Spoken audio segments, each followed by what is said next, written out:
All right, football fans across the North Florida area and the I-10 corridor, welcome to another edition of Overtime, the Four Quarters Online high school football scoreboard from Friday night. Man, I'm still getting over a little bit of a turkey hangover. We had a lot of food on Thursday, so I had to make Oh some room man, for Friday football. yeah, it was pretty exciting. I enjoyed my Thanksgiving. I hope everybody did. It's a great time for family to get together. We had some incidents, but we doing okay. Everybody's okay. Yeah, there's been a lot of just kind of talk around the area. I don't think a lot of fans are prepared for football season to end so early. FAMU got the job done against Alabama A&M, but that closes the door on the Rattlers football season, and FSU will close out things against the University of Florida today, and then that'll do it in the It Tallahassee seems area. weird. Man, that seems Yeah, it weird, does. Mark, because this team's been going post regular season for quite a while, and all of a sudden now this one season, this football's over after today. Yeah, it seems so strange after where we were a year ago today in the capital city. It's just in this area we had, man, so much to look out for with championships and postseason play, but man, we're shutting it down at the end of of next week. Uh, Needless to say, we got some high school football scores coming in from across the area. So many games, like you were saying. We're down to three teams in the Big Bend and in the Panhandle area. We've got on deck first Niceville and Lincoln, and really the Trojans couldn't get anything going as Niceville just jumped out to a big first half lead and cruised the rest of the way, shutting the door on the Trojans. Fantastic season, making the regional championship and another district title for Lincoln, but not able to progress any further as Niceville takes it 31-10 over the Trojans. And I think the case here for Lincoln was just lack of offense. Yeah, I mean, putting up 10 points last time, I think they scored 35 when the regular season, and you come back and you think you might improve on that and have a better chance of winning the game, but it looked like this from the beginning of the game to the end, the Trojans never was in it, and it's kind of sad. I thought they had a great season, some great players, and and to lose to a team you almost beat in the regular season by 20 points is kind of tough, and it's probably hard to swallow for the Trojan family. Yeah, Lincoln definitely had their chances. They in my opinion, it kind of mirrored what happened last time they placed off in the regular season because this was a rematch. And really for the Trojans, they got down into where I feel like was a good kind of position to be able to score in the second quarter and just weren't able to sustain the drive and stick it in. And I think the other thing too is that it kind of mirrored the regular season matchup because Lincoln was faced in a similar position where they were down by a large deficit at halftime, and Niceville said, "Oh no, we're not doing that again," and shut the door. And a large part of what, where the Trojans really found success was in that ground game, being able to run the football the way they did in the regular season. They just were not able to find any movement on the ground against Niceville. Yeah, going in, and that's a tough environment to play a game. Uh, as Nice is one of the most successful programs in the state of Florida, and going in there, they got a great fan base. Uh, might have something, maybe the temperature drop might have had something to do with them. They're not really getting in gear for this game, but great season. You did good. Congratulations to the staff at Lincoln High, and maybe next year. Yeah, there'll definitely be an opportunity, especially for those underclassmen to really take advantage of it. But congrats to the seniors and hats off to them. They had a great season. And for Lincoln, I think they really made it known how strong that defense was around the area. Unfortunately, they just ran into. I think if they have gotten Niceville at home, that might have been a different outcome. But going on the road, especially into a tough environment like Niceville, is just it's very hard when you're playing from behind. And I think the Trojans just didn't have enough gas, especially in the second half, to be able to turn things around. And for Coach Tyson, there's still a lot to look forward to. They got a good crop of guys coming back next season, but still a lot of seniors that will graduate off of this team that have done a great job just in that program developing over there on Lincoln. So we'll move on around the area, and then really for next week, for those who are interested, Niceville will be taking on Lakeland, and they will get Lakeland at home in that Class 5A state semifinal game, and that'll be a big one. Lakeland and Niceville have faced off quite a few times in the past, and I think for the most part, Lakeland's gotten the better of Niceville most of those games. And I think the last time Niceville made it to state, I think they had Roy Finch on the team. That Yeah, might sound like a millionaire. That ain't was that the was last long. time Niceville made the trip.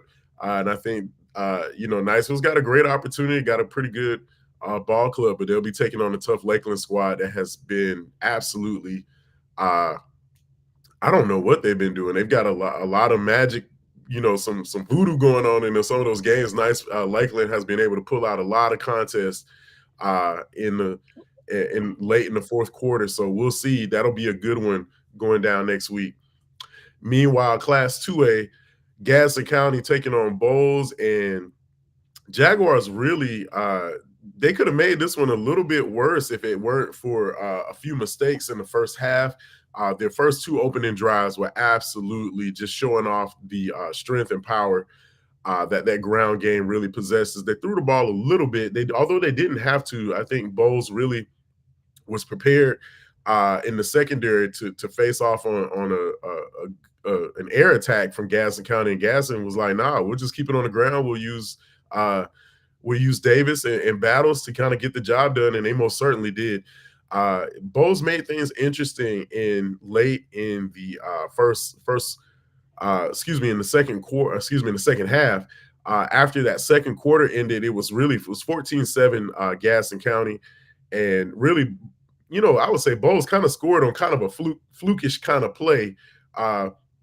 To put 7 on the board, and then another Gadsden County miscue gave the Bulldogs the momentum in the third quarter after the safety. Doherty was looking for just any kind of help downfield and couldn't find any, and had the ball knocked away and kind of went out of the back of the end zone, resulting in the safety. But Gadsden County just, honestly, that's a defense that bends and doesn't break. They'll give you a few yards here and there, but they're not going to let you in back in the end zone. And they shut the door on Bowles, and for the most part, really held a few of their standout wide receivers, just kind of bottled them up all night.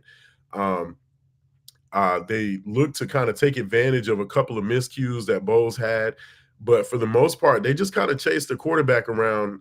The Gadsden County defense and defensive front really deserves a couple of hand claps for the job that they put in.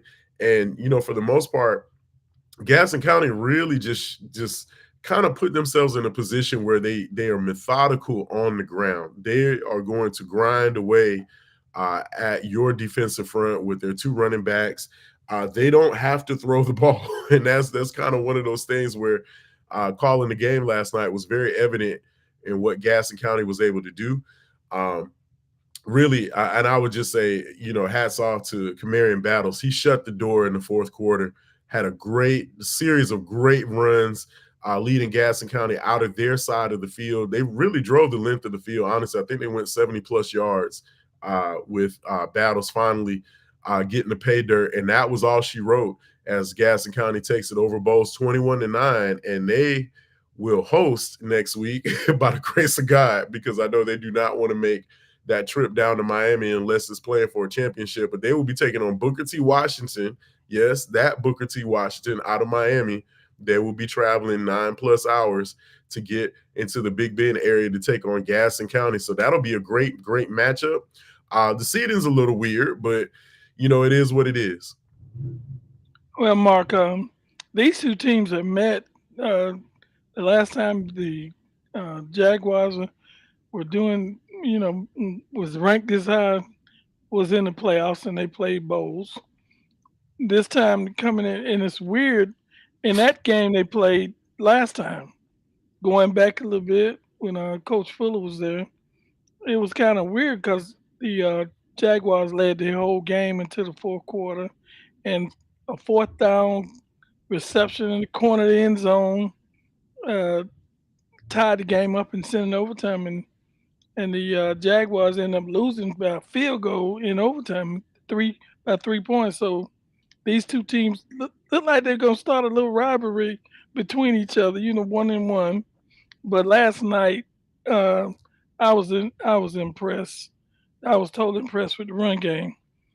You don't have to throw if you don't have to, and the weather was not that great. It was a little damp, and the running game is the best friend of a team. Uh, Yeah. they they ran up and it was a crucial down at the end of the game, and they went the length of the field and scored a touchdown. And I think all but what two runs was done by Battles. Uh, that was a. I mean, I love that. You know me. I love the running attack. I loved how they ran the ball, and they were just and it kind of put their dominance over the team. When you can run the football when you want to, and they can't do it, and they know you're gonna run, that's a dominance. And I was impressed with how the Jaguars ran the ball, and they ran basically one person. You knew he was getting the ball. Yeah, And Tristan Davis also chipped in quite a bit in the yeah, we need ground to attack. check on him too, because I thought I saw him get Yeah, he had suffered a lower leg injury, yeah, but he hopped right back up. I yeah. hopefully nothing serious, as they will be looking for him next week in the state semifinal matchup, and that will be huge because the winner of that game will advance to the state championship game at Pitbull Stadium down on the campus of FIU in Miami. So Gaston County looking to enjoy their home field advantage throughout the playoffs, which is a first. Um, had a chance to talk to Coach Ellington before the game. He was very, very excited about where the team was. But prior to kickoff, everything was just calm, cool, and collected. The temperatures were dipping down into the 40s, but Gaston County just played hard nosed football. They were the more physical team that night, in my opinion. Especially on the offensive line. I've always been saying this throughout the season. That offensive unit is the core of that team. That's the motor that makes everything run. They provide the protection for Doherty and open up the running lanes for Tristan Davis and Kamarian Battles. And Battles commit had the Townsend commit who committed earlier this week really showed why the Townsend Tigers want him. He has a knack for being able to get north and south, and that's just one of his strengths. You don't see him going east to west too much or doing the dancing around. He hits the hole, and he's all the way in the secondary in a blink of an eye. And really, that final run to close the door and seal the victory was very telling because it was pretty much like a 13, 14-yard scamper, but just really the bat-breaking runs before that really just put Bowles on their heels, and Gaston County went for the knockout blow, and it was all she wrote. So 21-9 is the score as Gaston County takes it over Bowles, and the Jaguars will host Booker T. Washington next Friday night at Gadsden County High School, and that'll be another good game. Hopefully, the temperatures will be a little bit more complicit with the weather and everything, but I'm doesn't supposed to. matter. It's Playoff supposed to be football is freezing next week. It's playoff. supposed to be freezing next week, Mark. So it's bad temperature all week is, and that's a good thing for the local, because I can't imagine coming from Miami in nice weather, coming up here in Tallahassee where it's like 30 or 40 degrees, playing a football game late in the evening. So uh, it could be it's an advantage. Don't badmouth the weather. So just a look across the bracket as in that excuse me, not 5A, but in that 2A bracket, it looks like across the way, Cocoa will be taking on Cardinal Mooney. And when you take a look at how things shake up, these are the top 3 or 4 teams in the area. Excuse me, not in the area, across the state in Class 2A. And one of the things about Gadsden County is that they've really played a very dominant schedule where they have played the toughest teams outside of their classification. They've played Lincoln, bested Lincoln by 10 early in the year. They opened up the season against Venice, returning state champion. They went into Georgia, took on Seminole County and won. Took on Coffee and took them down to the wire. So this is a team that has played the best of the best in the area and has been absolutely consistent. I definitely look for them next week to especially use the home field advantage. Hopefully, those fans after the Thanksgiving break will turn out and have that place rocking again. It was still a pretty decent crowd, even though most of the kids were on break. But it's a great environment to watch football, and hopefully, Gaston County can punch their ticket next week. But they got a tall test against uh, Booker T. Washington, and we'll have that broken down on Wednesday. But man, we got a state championship preview coming up next Wednesday as Madison County punches their ticket with a resounding victory over Union County 34-8. And don't look now, but the Cowboys are getting themselves a rematch against Hawthorne, trying to avenge last season's loss, and that's going to be a good one. Yeah, Mark. And these two teams have met quite a bit in the playoffs, and for them to meet next week, this week coming up is a kind of special treat, and hopefully we find some way to see it. And I think when you're looking at Madison, they always in this position. They're always playing in the playoffs. It's just a common thing. If they weren't in the playoffs, they probably wouldn't have one. They're always there. And looking at this team, this matchup probably is one of the better matchups of the whole week. These two, they should know each other pretty well. Yeah, it's kind of nice to see where we have the tradition still continuing. Madison County really I think is going for their sixth title. Is that Um it? It seemed like 100.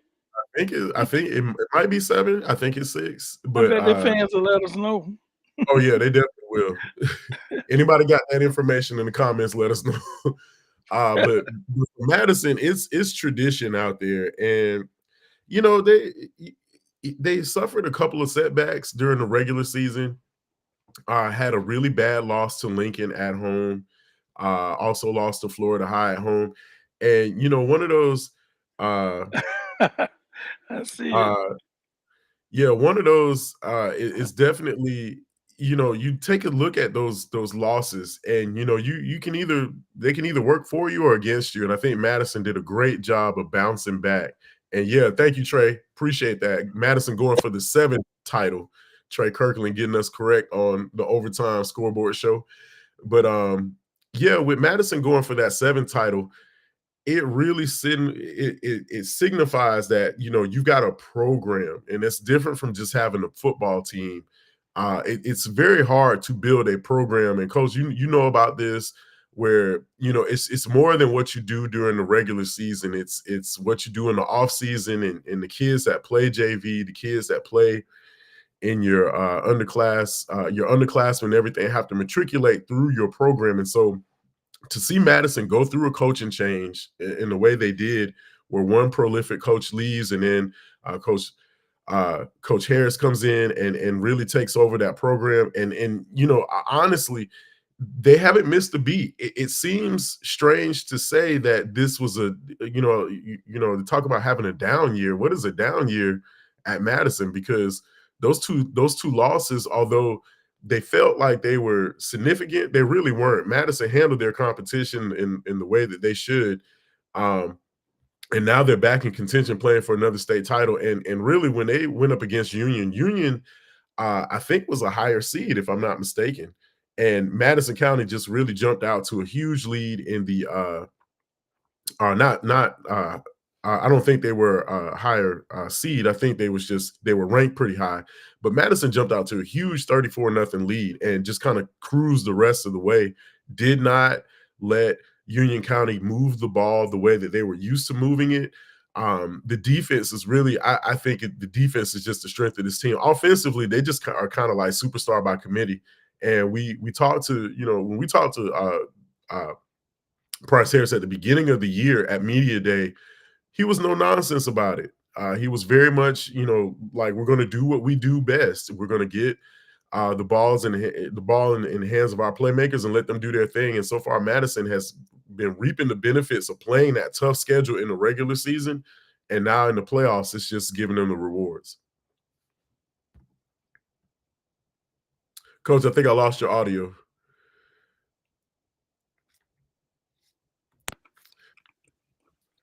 But yeah, Madison.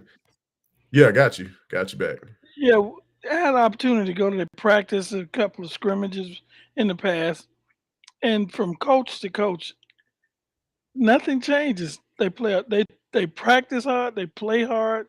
The kids are committed, totally. They're all in, and you see the same thing over and over. I've seen two different coaching staffs visited the team's practices, and I saw the same thing. And these kids, I had also in the past had opportunity to coach a couple of their kids in the All Star game, and they were a little different.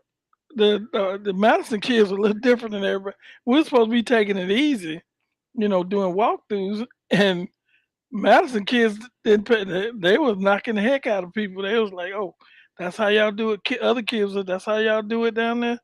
Yep, this is how we do it. We don't never take a break. We going hard all the time. And look at the box score. You can see where Madison really just shut the door. 21 points in the second quarter will do most teams in. And for the Cowboys, that's just kind of what we've come to expect. I think they've hit their stride at the right time. Coach Harris has really built that schedule in a way that will benefit them, and they'll be taking on Hawthorne in a rematch. And that's going to be another tall order, but we'll have that all broken down for everybody on Wednesday when we preview the Rural Class State Championship, which will be going down at the Villages. I kind of feel like they should be showing some love here on the north side of the state, but maybe they can get that changed at the league offices in next cycle. Instead of having some of these weird zigzags across the state, man, travel is such a killer when you look at it. There's just really a bad kind of travel situation for a couple of teams. But looking at the brackets, Madison County is knocking on the door of being able to secure that seventh state title, and so it'll be a great one. We'll have that broken down on the Extra Point podcast on Wednesdays. On Four Quarters Online and on our social media channels. We encourage everybody to log in and get all of the details, and we will have that one completely broken down. And we'll also be breaking down Gaston County versus Booker T. Washington next week for the state semifinals in the Class 2A State Championship Series. So it'll be a great one. Coach, man, it's been a great season so far. We still got two teams hanging tough here in our area, and it's going to be a good one. Yeah, Mark. The one thing about it, football is totally over in the Tallahassee city of Tallahassee. The two universities are through, and there's no team left in the playoffs, but no Tallahassee team still in the playoffs. So it's over in the city, but in the area, it's two successful programs, and I'm looking forward to those games next week. Hopefully, we'll still be talking about football after that. Teams going to want to be in the state title, and the other one is trying to get there. Yep, we'll have the state championship preview on deck for the rural classification, and then we will be talking about Class 2A state semifinal preview on Wednesday on the Extra Point podcast. But until then, my tag team partner, Coach Cofield, this has been the Overtime Scoreboard Football Show. We still got two teams that we have really thought would be where they would be, still hanging tough with Gaston County and Madison County. So shout out to those two teams getting ready to compete for the opportunity to hoist that trophy up at the end of the year. Still got lots of football left to play here in the Big Bend and across the area. It's been a great season thus far for the 40 plus schools that we cover. So we'll catch everybody on Wednesday on the Extra Point podcast. We'll be talking about the Rural State Championship preview and the Class